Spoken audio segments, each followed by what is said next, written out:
Hey, everybody. My name is David Chuddick, and I am a certified financial planner with Parallel Financial. Today, we're going to be talking about a concept called buckets of money. We're going to talk about some different places where you should store different monies that have different purposes. So I hope that you enjoy it. Okay, so some questions to ask yourself with each chunk of money that you have is when will I need this money? Will I be in a financial bind if this account value decreases? And maybe are there penalties, fees, and surrender charges for this type of account? So, the first bucket that I want to talk about is your operating bucket. And this includes bank accounts such as the checking account where your paychecks are deposited and from where your bills and expenses are paid. The operating bucket is not designed to earn a high rate of return and really shouldn't be referred to as an investment. Um, Now, in addition to that, we should all strive to have 3 to 6 months of living expenses saved in case of emergencies. This money should be liquid, should be in some sort of a cash equivalent account, and kept in a separate account from the operating bucket.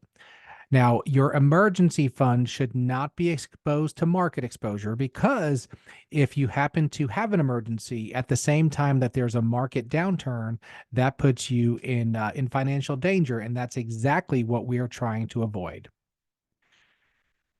So once you have your operating bucket set, then you have your emergency slash opportunity bucket accumulating money. Then you might have some medium time frame goals that you want to plan for. So these could include college savings for a child. It could assume saving for a new home. Maybe you want to upgrade your home.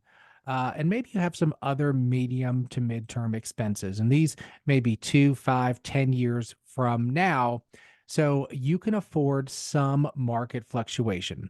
So this bucket can be invested in securities if there's a relatively longer time frame, so that hopefully you can participate in some of the growth that the stock market can offer.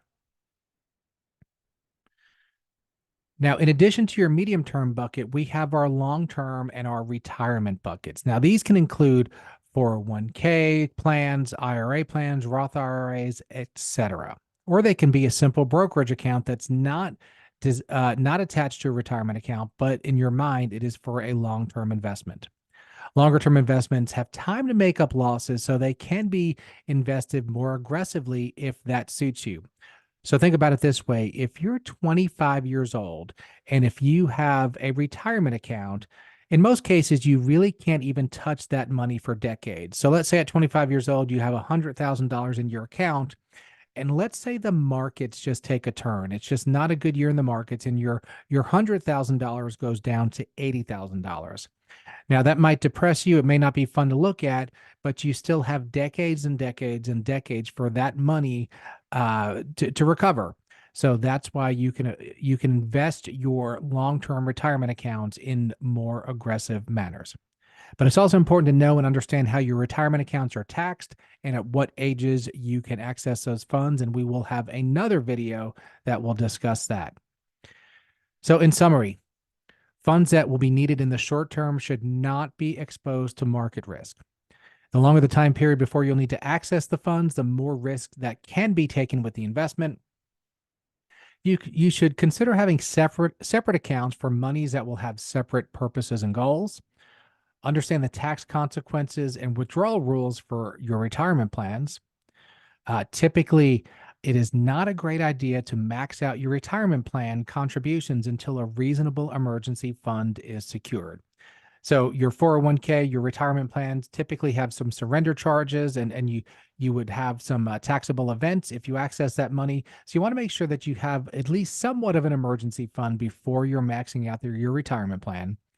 And of course, our financial situations change over time. So it's always wise to revisit how much money should be in each bucket. So if you have any questions, email me, David at parallelfinancial.com, or our office number is 864 385 7999. Thanks, everybody.